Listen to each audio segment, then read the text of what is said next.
Hi guys! Welcome back sa PH Kapampangan Cooking. For today's cooking vlog, magluluto tayo ng batsui kapampangan or bok choy soup ang tawag ng iba dito. Ito yung kinalakihan kong version na pagluto nito guys, kaya tapusin nyo hanggang dulo. Sobrang napakadaling lutuin lang nito. Okay, base sa nakikita nyo, nagpapainit na ako ng mantika. Kapag mainit na yung mantika, lagyan natin tong luya, 6 cloves na bawang, minced garlic, at saka itong red and white onion natin.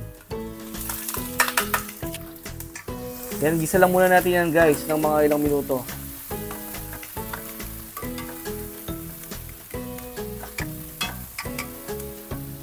Yan.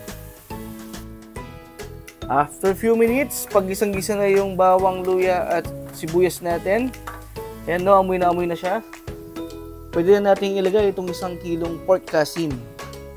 Yan siya guys, iniwa ko lang siya ng ganyang kalaki.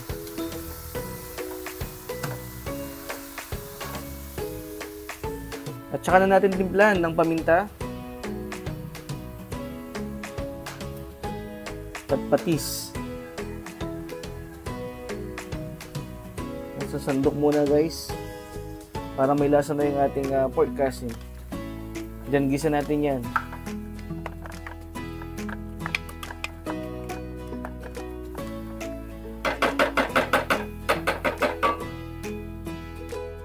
Okay, after 5 minutes, maglalagay naman tayo ng mainit na tubig para mas mabilis kumulo yung ating niluluto.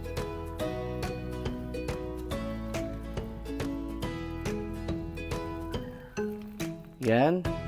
At saka muna natin takpan at ituloy pa natin yung pagluto ng mga 20 to 30 minutes or hanggang sa lumambot yung ating pork kasim. After 20 minutes, ayan, for sure medyo malambot na yung ating pork kasim. Ngayon naman guys, maglalagay tayo ng dugo ng baboy. Tansyahin muna natin guys, no, para hindi magmukhang dinuguan yung ating batsui.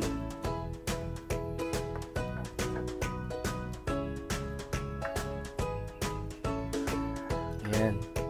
Then maglalagay na rin tayo ng bato. Bali, kalating kilo to guys, itong dalawa na to. Pero mas marami kasi yung lapay. Mas masarap kasi mas malapay, kaya mas dinamihan ko tong lapay. Lagyan na natin tong bato ng baboy. Kasi mas matagal lumambot yan, kaya unahin natin siyang palambutin. Ayan. Takpan lang ulit natin. At ituloy pa natin yung pagluto ng mga 10 minutes. After 10 minutes, ilagay naman natin itong lapay ng baboy.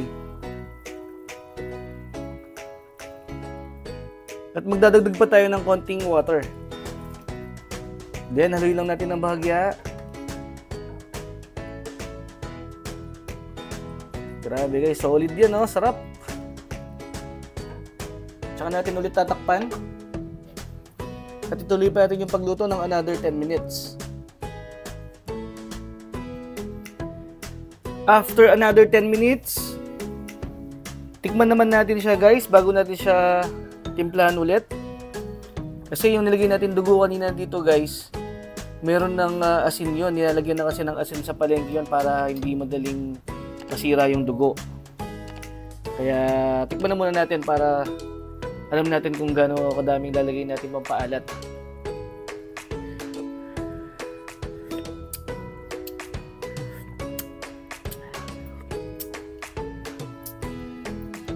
Okay, maglalagay pa tayo ng konting asin at saka konti pang patis.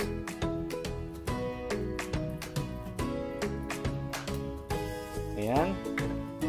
Sakto na yan guys. And then, maglalagay na tayo dito ng siling pang sinigang at saka yung ating miswa. 5 packs yan guys. Kung ayaw nyo maglagay niyan, okay lang din. Pero mas masarap na merong ganyan.